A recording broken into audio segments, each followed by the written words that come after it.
estender, marchando para os céus, com valor, sem temor, por Cristo prontos a sofrer, em alto erguer o seu pendor, firme sempre até morrer.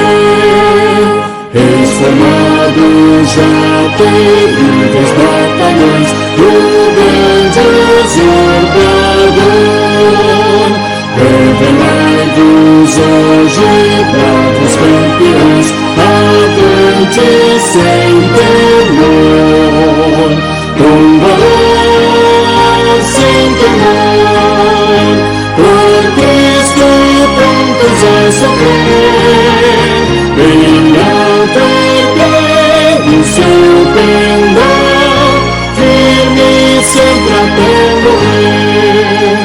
Quem receio sente no seu coração e fraco se mostrar, não receberá o eterno galardão que Cristo tem pra dar.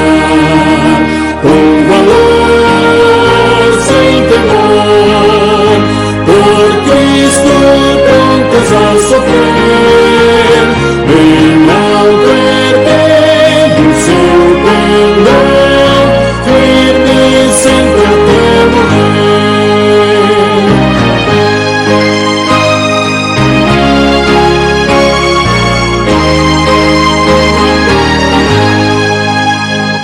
Sejamos todos a Jesus fiéis e a seu real pendor, os que da vitória correm nos lares, com ele reinarão, com valor, sem temor, por Cristo prontos a sofrer, bem alto o seu pendor, firme sempre até morrer.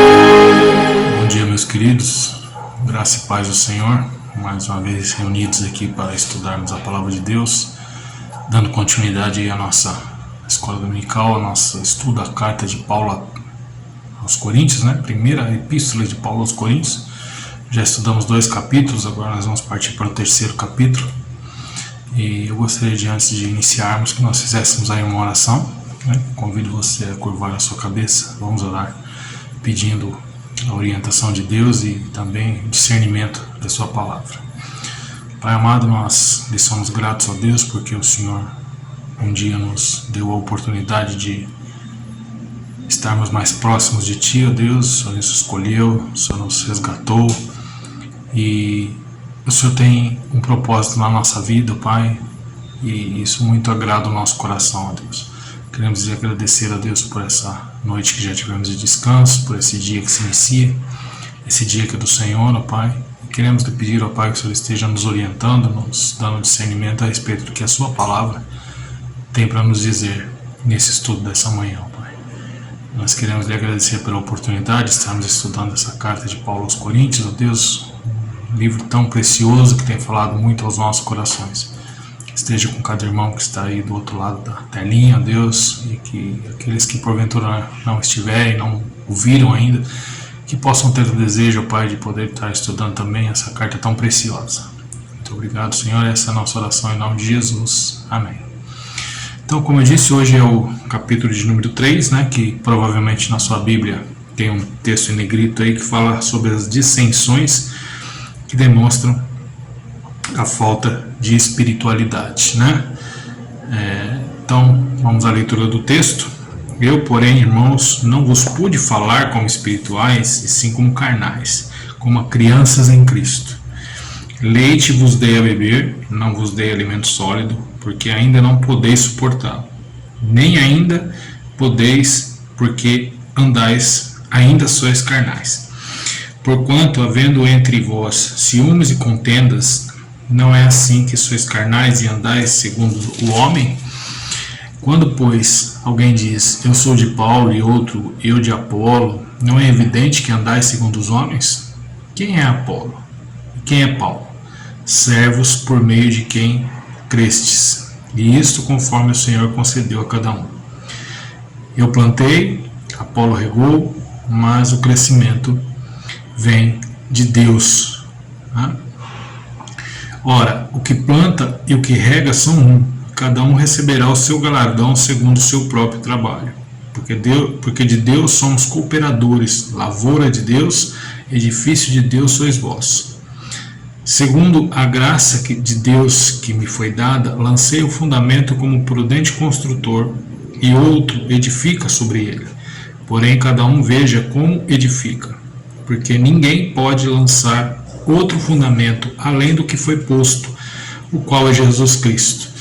Contudo, se o que alguém edifica sobre fundamento é ouro, prata, pedras preciosas, madeira, feno, palha, manifesta se tornará a obra de cada um, pois o dia a demonstrará, porque está sendo revelada pelo fogo, e qual seja a obra de cada um, o próprio fogo provará.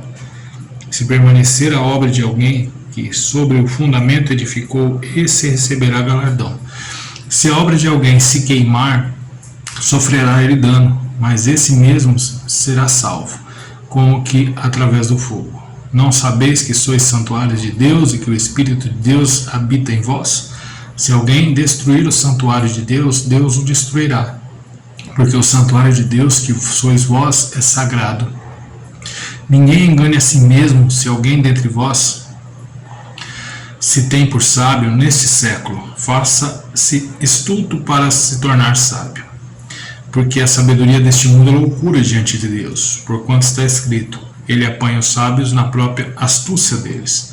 E outra vez, o Senhor conhece os pensamentos dos sábios, que são pensamentos vãos. Portanto, ninguém se glorie dos homens, porque tudo é vosso, seja Paulo, seja Apolo, seja Cefas, seja o mundo, seja a vida, seja a morte, sejam as coisas presentes, sejam as futuras, tudo é vosso, e vós de Cristo, e Cristo de Deus. Então, esse é o capítulo de número 3, que vai do versículo 1 até o versículo de número 23. Nós não vamos falar sobre o capítulo todo, até porque seria, ou o vídeo se tornaria muito longo e muito cansativo. Então a gente vai dividir aí esse estudo.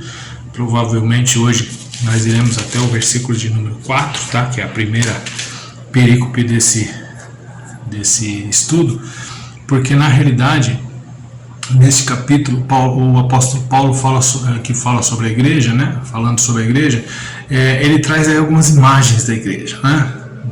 No capítulo 3 Paulo fala sobre algumas imagens da igreja. Ele usa 3 metáforas diferentes para falar sobre a igreja nesse capítulo, tá?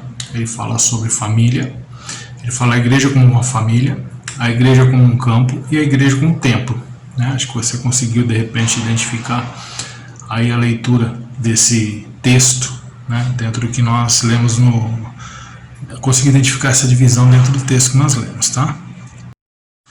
Para o apóstolo Paulo, a família é uma igreja cujo alvo é a maturidade, uma maturidade cristã, né? Também ele vê a igreja como um campo cujo alvo é a quantidade e como um templo cujo propósito é qualidade, né? Então essas 3 divisões Paulo faz aí no texto de 1 Coríntios capítulo 3. Família como igreja, família como um templo, o campo, e a família como um templo. Vamos tratar hoje um pouquinho a respeito da família sendo a igreja de Deus. Não, a igreja sendo a família de Deus, né? Não vamos inverter as posições aqui, né? A igreja sendo a família de Deus. Paulo, ele, em momento algum, ele está ensinando que existem 2 categorias de crentes, né? Os crentes carnais e os crentes espirituais, os crentes maduros e os imaturos, né? Mas ele fala de certa forma a respeito que dos crentes lá da igreja de Corinto serem carnais, porque ele encontra muitas coisas que fazem parte do mundo fazendo parte desses crentes, né? Ele trata a questão do crente carnal, fazendo essa divisão, se é que a gente pode colocar dessa forma, é que aquele crente que recebeu a Jesus Cristo como Salvador, mas não o recebeu como Senhor. Nossa, pastor, coisa complicada, né? O cara recebe Jesus como Salvador, mas não recebe Jesus como Senhor. Existe se é que a gente pode falar, uma lógica nisso também, né? Muita gente é assim. A gente recebe Jesus como Salvador. Você pergunta para ele: quem é o seu Salvador? Ah, meu Salvador é Jesus. Mas quem é o Senhor da sua vida? Aí a coisa muda de figura, né? Porque eu afirmar que Jesus é o meu Salvador, isso se torna até bonito, né? Enche o nosso ego e também traz um pouco de conforto. Afinal de contas, nós temos um Salvador. O problema é que muitas vezes as pessoas não conhecem Jesus como Senhor, porque ter Jesus como Senhor é deixar que Ele tome conta da sua vida. É essa a distinção que Paulo faz aqui quando ele fala da imaturidade dos crentes, né? Ou seja, esse tipo de ensino gera nos crentes uma falsa convicção de pecado e uma falsa segurança de salvação. É muito comum, infelizmente é muito comum, a gente vê em muitos crentes a ideia de: será que isso realmente é pecado? Até onde o pecado, isso atrapalha a minha vida como pecado? Eu costumo distinguir isso, os irmãos talvez já tenham ouvido eu falar isso de púlpito, que tem gente que tem aquele pecadinho de estimação, né? É como um cachorrinho que é meu, não faz mal para ninguém, eu gosto dele, a gente se dá bem, ele chega perto de mim, fica aqui quietinho, né? E também tem aquela insegurança, né? Uma falsa segurança da salvação. Será que realmente eu sou salvo? Quantos crentes você já ouviu falar que tem dificuldade em saber a respeito da sua salvação? E Paulo fala isso por causa da imaturidade cristã, né? Tanto que ele pega aqui no versículo 1 do capítulo 3, ele diz: eu, porém, irmãos, não vos pude falar como espirituais, e sim como carnais, como crianças em Cristo, né? Uma distinção que ele faz aqui, né? Paulo tem essa facilidade de fazer uma analogia da palavra de Deus em determinado momento com o corpo de Cristo, e agora falando de uma família, ele compara a vida cristã como a nossa vida biológica, né? É aquele crente que nasceu, mas ainda não cresceu. Ele não pode receber. Talvez você como mãe saiba muito mais do que eu acompanhei como pai o crescimento do meu filho, mas com certeza minha esposa acompanhou muito mais de perto, né? É a questão de quando você leva o seu bebê num pediatra e ele começa lá, agora você vai dar leite materno apenas para ele, passa algum tempo você começa a dar algumas comidinhas, né, algumas papinhas, depois vai passar aquela comida sólida até o momento que ele vai poder comer comida realmente. É isso que Paulo está dizendo, né, que alguns crentes têm essa imaturidade de não poder estar saindo do leite ainda, né? Nós não podemos esquecer que a grande ênfase no Novo Testamento, né, uma vez que nós o recebemos como Salvador, a grande ênfase de Cristo no Novo Testamento é o senhorio dele, né? Jesus não é apenas o nosso Salvador, ele passa a ser o Senhor da nossa vida. E nós cantamos isso, né? A gente canta vários hinos, vários cânticos na igreja que falam ao Senhor como a Cristo como nosso Senhor. E aí a gente tem que fazer uma afirmação, né? Cristo não é Salvador de quem Ele não é Senhor, né? Então, só para a gente dar uma breve introdução aí a respeito dessa questão de Paulo falando da igreja como uma família, né? Então, por que Paulo chama os crentes de Corinto de crentes carnais, né? Nós podemos dizer que a imaturidade e a carnalidade desses crentes lá de Coríntios, eles são resultantes de dois fatores, né? O primeiro deles, a imaturidade é consequência de não se ter apetite espiritual, né? Meu irmão, você já parou para tentar comer alguma coisa sem apetite? Às vezes você come porque você é obrigado a comer, né? Porque senão você não para em pé. E muitas vezes a pessoa nem sequer quer saber de comer, ela acaba caindo mesmo porque não quer saber de comer, né? Paulo está falando aqui, né? Versículo 2: leite vos dei a beber, não vos dei alimento sólido, porque ainda não podeis suportá-lo, né? Paulo fala que estava dando leite para eles porque eles não estavam preparados ainda para comer algo um pouquinho mais substancioso, né? Aí algumas pessoas podem até falar e pensar, mas pastor, quando a gente está naquela fase de que fomos gerados, nascemos, aí diz que o leite materno, né? Depois vocês podem me corrigir aí se eu estiver errado. As mães de plantão e até mesmo alguém da área da saúde pode dizer, não, o leite materno pode sustentar uma criança até 2 anos de idade. Pode ser que sim, tem lá seus nutrientes para sustentar essa criança até os seus 2 anos de idade. A pergunta que fica, como é que fica a questão dessa criança desenvolver a mastigação, né? A própria degustação? Será que se ela for alimentada somente com leite até os 2 anos de idade, ela vai conseguir depois comer alguma coisa com aquela facilidade que uma outra criança que, seguindo as regras, né, do crescimento, foi, através do seu pediatra, foi comendo algumas coisas mais sólidas, né? Então, é nesse sentido, né, que Paulo está dizendo que esses crentes de Coríntios ainda estavam na situação que eles só podiam tomar o leitinho espiritual, né?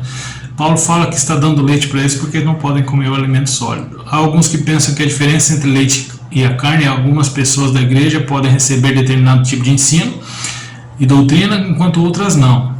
Será que Paulo está dizendo que algumas coisas podem receber um tipo de ensino e outras só mais tarde? Algumas pessoas podem receber só mais tarde algum tipo de estudo?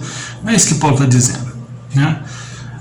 A diferença é o aprofundamento que as pessoas têm na palavra de Deus.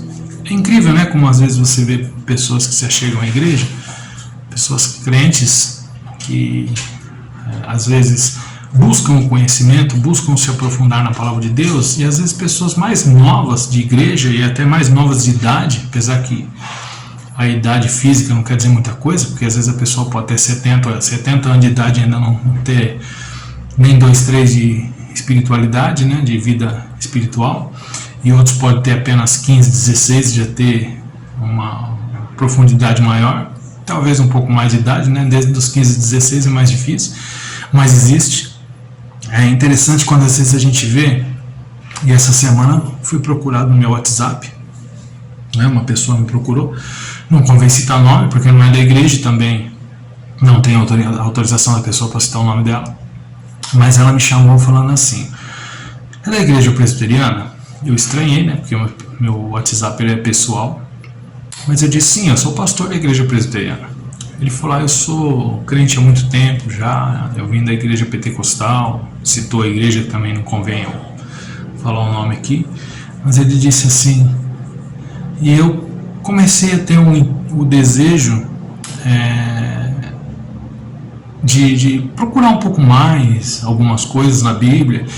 Comecei a estudar um pouco a questão da fé reformada, a doutrina da fé reformada, e pastor, eu sei que eu tenho muitos anos de igreja, já fui evangelista em Minas Gerais, tá, mas eu sei que tudo que me ensinaram até agora foi muito raso, né? Veja, e é um senhor que provavelmente tem a minha idade, ou talvez um pouco mais, veja que alimentado muito tempo, mas não passou do leite espiritual, e agora que está começando a descobrir as coisas mais sólidas, né, as comidas mais sólidas.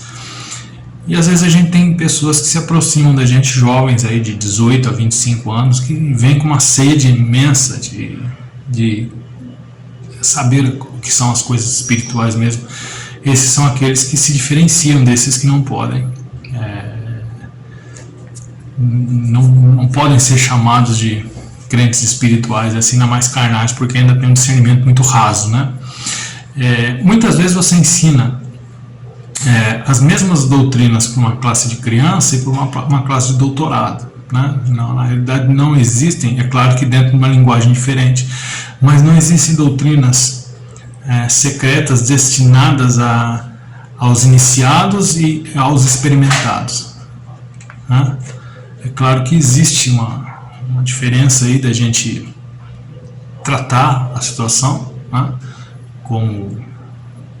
como expor isso, mas não que as pessoas não possam assimilar, né? Estou tentando dar uma ajeitada no foco aqui porque o sol está fazendo uma diferença aqui, né? Então não existe diferença entre a gente tratar as coisas espirituais no sentido de que você só pode ensinar tal coisa para uma faixa etária de pessoas. Não é isso que Paulo está dizendo, né? O mesmo tema tratado numa classe de neófitos, vamos colocar assim, aqueles que estão chegando agora na igreja, é tratado também numa classe de crentes maduros, né? A mesma verdade é leite e carne, né? Então, o que Paulo está dizendo é que existe a forma como a pessoa se busca, né, esse conhecimento, busca esse entendimento. João Calvino dizia que Cristo é leite para os bebês e carne para os adultos, né? Você pode ensinar para a criança sobre Jesus, né, de uma maneira que ela entenda, e você pode ensinar um curso de pós-doutorado sobre Jesus, aprofundando as mesmas verdades. É o que eu costumo dizer a respeito do Evangelho de João, quando eu digo que o Evangelho de João ele é raso como uma piscina que um bebê pode brincar nela, né? Pode se divertir, e é tão profundo que um elefante pode morrer afogado. Essas são algumas ideias, né, que a gente tem no seminário, algumas coisas que o pessoal passa pra gente no seminário. Então é bem assim, o Evangelho ele é algo que é tão raso que uma criança pode nadar, como tão profundo que um adulto pode se afogar, né? Um animal pode se afogar. Então as mesmas verdades que nós ensinamos para os teólogos, ensinamos para as crianças também menores. O que acontecia com a igreja de Coríntios é que havia passado muito tempo, né, e os crentes ainda estavam no leitinho espiritual, né? Estavam ainda no rudimento da fé, né? Eles não demonstravam sinais de maturidade no conhecimento nem na prática da palavra. Por isso Paulo os chama de crianças espirituais, né? Se você for lá para Hebreus 5, 11 a 14, o texto revela que a maturidade não é apenas uma questão de conhecimento, mas sobretudo de prática. É uma questão de você aprender e colocar em uso aquilo que você aprendeu, né? Há crentes que nunca deixaram de ser bebezinhos e não se desenvolvem, não se aprofundam, estão sempre bebendo leite, né? De fato, para quem gosta de leite é uma boa, né? Eu gosto de leite. Em casa nós temos uma diferença muito grande. Eu e o Júnior já deixar a gente com uma vaca amarrada na pia lá para a gente ficar tomando leite. A Cristiano, por outra vez, não toma leite de jeito nenhum, né? O autor aos Hebreus ele vai nos dizer que o alimento sólido é para os adultos que pela prática tiveram suas faculdades exercitadas, ou seja, existe uma diferença também, né? Eu não posso dar, e é o que Paulo está falando aqui, eu não posso dar uma coisa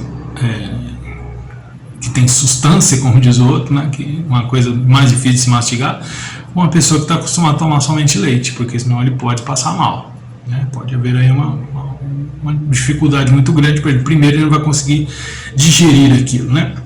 Por isso Paulo está dizendo que é preciso que alguém chegue e ensine sempre as mesmas coisas a esses crentes de Coríntios. Você fica sempre batendo na mesma tecla.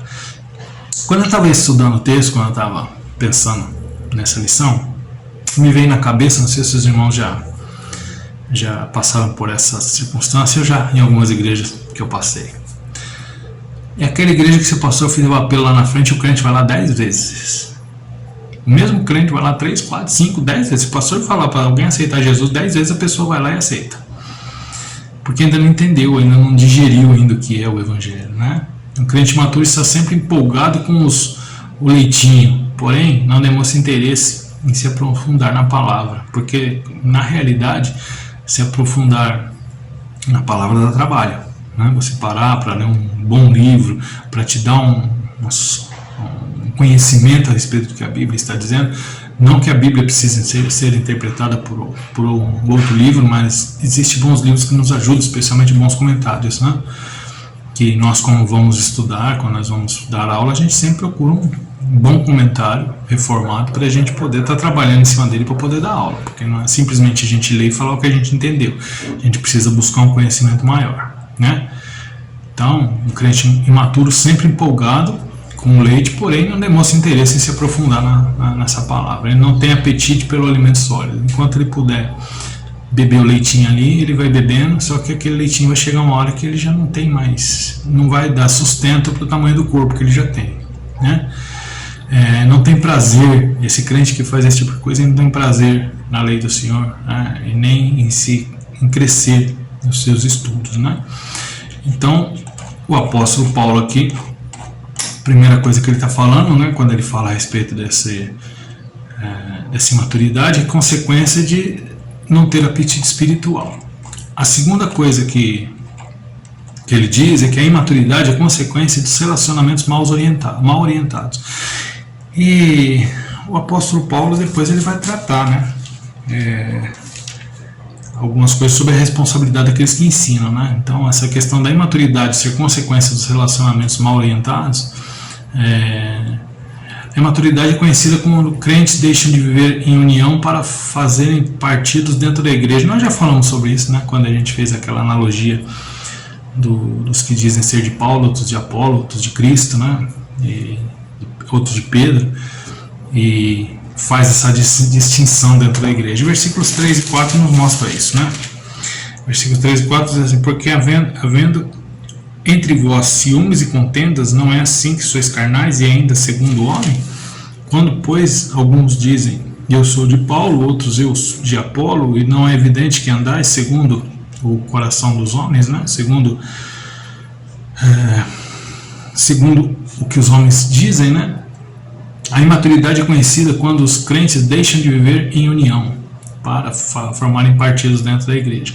Um crente maturo, em vez de construir pontes de comunhão, ele abre abismos dos relacionamentos, né? Em vez de ser um ministro de reconciliação, ele sempre se envolvendo em intrigas, né? O que o apóstolo Paulo diz aqui quando ele fala a respeito de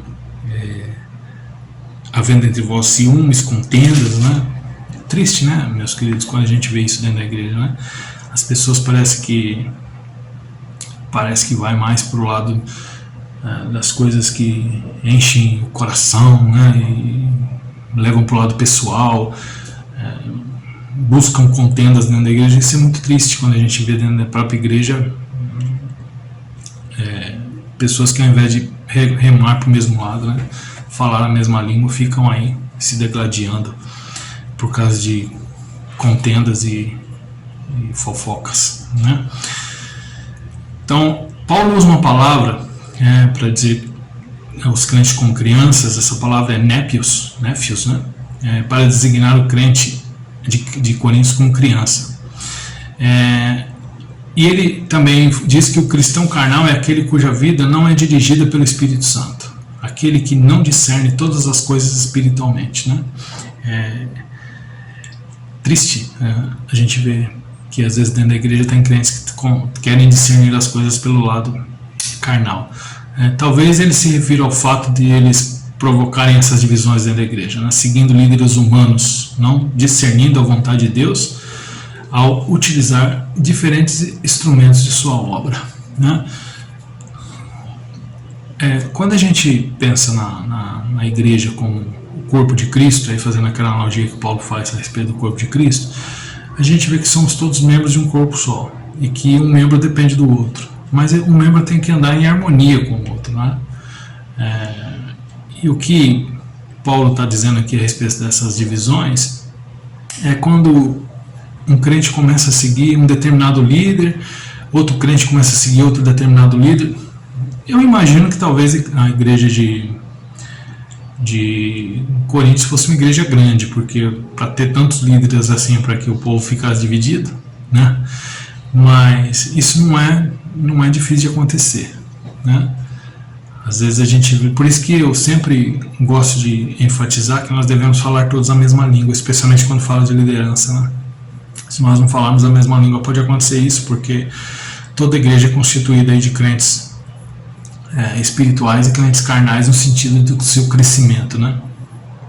A palavra que Paulo usa aqui para carnais no versículo 1 é sacrinoi, feito de carne, né? Mas a palavra escrita no versículo 3 é sacricoi, é diferente, muito tanta diferença, né? Isso na declinação do verbo, mas é dominado pela carne. Um ele fala que é feito de carne, e o outro é dominado pela carne, né? Imagina um crente dominado pela carne, um crente que não tem o domínio próprio, né?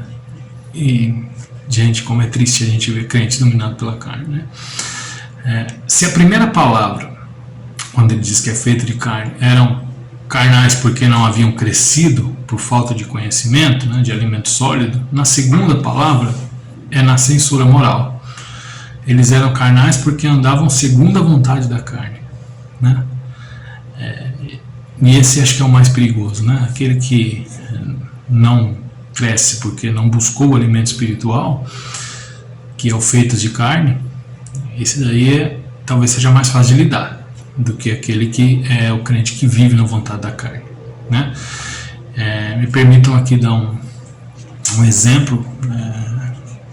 Teve uma época que eu estava concorrendo a uma eleição pastoral, numa igreja, num convento de qual, mas depois eu fiquei sabendo que dentro daquela igreja havia um presbítero que ele tinha 2 famílias.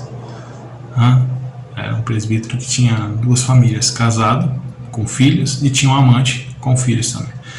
Porém, ninguém conseguia fazer esse homem largar esse tipo de coisa, né? E ao mesmo tempo ele era presbítero.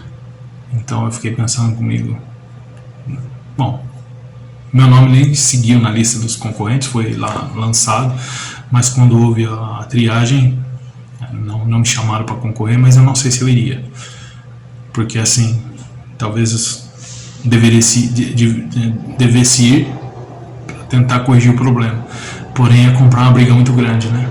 Porque o que eu entendo um pouco quando o apóstolo Paulo fala que a respeito de viver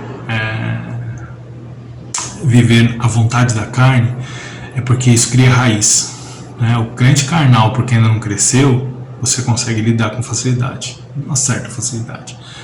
Basta mostrar para ele a necessidade da desenvoltura espiritual. Agora o crente que criou raiz na carnalidade, esse dá trabalho. E às vezes quebra uma igreja, divide uma igreja. Então isso é muito difícil, né? E é o que Paulo está dizendo aqui, né? Paulo então chama os crentes dos coríntios de carnais, pois eles estavam criando partidos dentro da igreja e seguindo a filosofia do mundo, em vez de seguir a orientação da palavra de Deus. Eles importaram esse tipo de pensamento mundano para dentro da igreja. Eles diziam, né, como nós já falamos em uma outra lição, eu sou de Paulo, eu de Cefas, eu de Cristo. Então Paulo diz, vocês são carnais na medida em que vocês fazem grupos dentro da igreja, né? Então, meus irmãos, eu fico pensando, será que as igrejas de hoje estão muito longe das igrejas de Coríntios? Né? Dos Coríntios? Será que algumas coisas não têm acontecido que é muito próximo, né? Porque quando a gente fala de partido dentro da igreja, mostra a imaturidade e a carnalidade da igreja, né? Hoje há muitos cismas e rachas dentro das igrejas porque os crentes são imaturos, né? Muitos pastores atualmente se tornam pessoas fracas, né? Carnais, e andam segundo os homens e não segundo o Espírito de Deus, né? E quando a gente fala de pastor, a gente tem que falar não só dele, mas também de liderança, né? Podemos dizer que há muitos obreiros aí, muitos servos do Senhor, impostores, né? Que se arrogam como donos da igreja. Isso também é muito triste. E tratam a noiva de Cristo como sua propriedade pessoal, né? Eu tenho dito para vocês que eu vejo um estudo muito precioso nessa carta de Coríntios, porque nós precisamos estar muito atentos a isso, né? O alvo de Deus para a igreja é maturidade, é crescimento. O que Deus espera dos membros da igreja é maturidade, não é inanição espiritual, né? Nós não temos de seguir os homens, nós temos que seguir o Senhor da igreja. Então a primeira coisa que a gente deve ter na ideia é de quem é o Senhor, não somente quem é o Salvador, né? Nós não temos de colocar nenhum líder da igreja em nenhum pedestal, né? Nós não temos de promover o culto à personalidade, né? Jesus é o fundamento, Jesus é o edificador, o dono, o protetor da igreja. Se você for lá para Mateus 16, verso 18, você vai ver que é isso que o evangelista está falando ali, né? Somente ele é digno de receber a honra e a glória da igreja. Então veja que nesse sentido Paulo trata a igreja como uma família, né? Ele faz essa primeira divisão nessa perícope, né? A igreja como uma família. Se nós não nos inteirarmos como uma família, não tem como as coisas andarem bem dentro da igreja. E a não inteiração dos crentes dentro de uma igreja como uma família mostra a imaturidade carnal, né? E como Paulo coloca aqui, eu, porém, irmãos, não vos pude falar como espirituais e sim como carnais, como crianças em Cristo, né? Então, meus irmãos, eu não quero correr com esse estudo de Coríntios, que eu acho que ele é muito precioso e a gente precisa degustar aquilo que a gente ouve, né? Então os vídeos aí estão ficando em termos de meia hora, 40 minutos, eu acho que é o suficiente para a gente poder meditar, degustar um pouco daquilo que a gente tem ouvido, dentro daquilo que a gente está proposto a estudar. Até porque é o que a lição está nos dizendo, né? Que nós devemos ter maturidade, devemos nos alimentar do alimento espiritual. E nada melhor o alimento espiritual do que a própria palavra de Deus, né?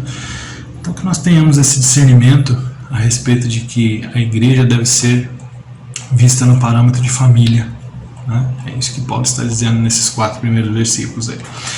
Semana que vem, capítulo 3, versos de 5 a 9, nós vamos ver então a segunda parte, né, dessa perícope aí, onde Paulo fala a respeito da igreja como campo ou a lavoura de Deus, né? Que às vezes a gente também perde essa noção, né? A gente acha que a gente está dentro dos nossos arraiais aí, e vamos ficar aqui por aqui mesmo, e vamos fazer a nossa igreja do nosso jeito. Isso é uma igreja carnal, isso é uma igreja imatura, né? Então que Deus abençoe sua vida, que Deus abençoe seu domingo, que você possa ter um dia abençoado. Não deixe aí de participar do nosso culto à noite, tá? Tenha um bom dia com a sua família, um bom almoço, e nos vemos mais à noite aí no culto. Entra lá na página, entra no chat, compartilha, tá? E também tem aí o desejo de estar olhando os links aí que a Mocidade tem colocado, né? Alguns debates, alguns temas bem pertinentes que eles têm colocado aí no Facebook também, no YouTube, a respeito de algumas devocionais que ele tem com alguns temas bem pertinentes, tá bom? Que Deus abençoe você, que Deus te dê um dia maravilhoso e até a noite, se Deus quiser.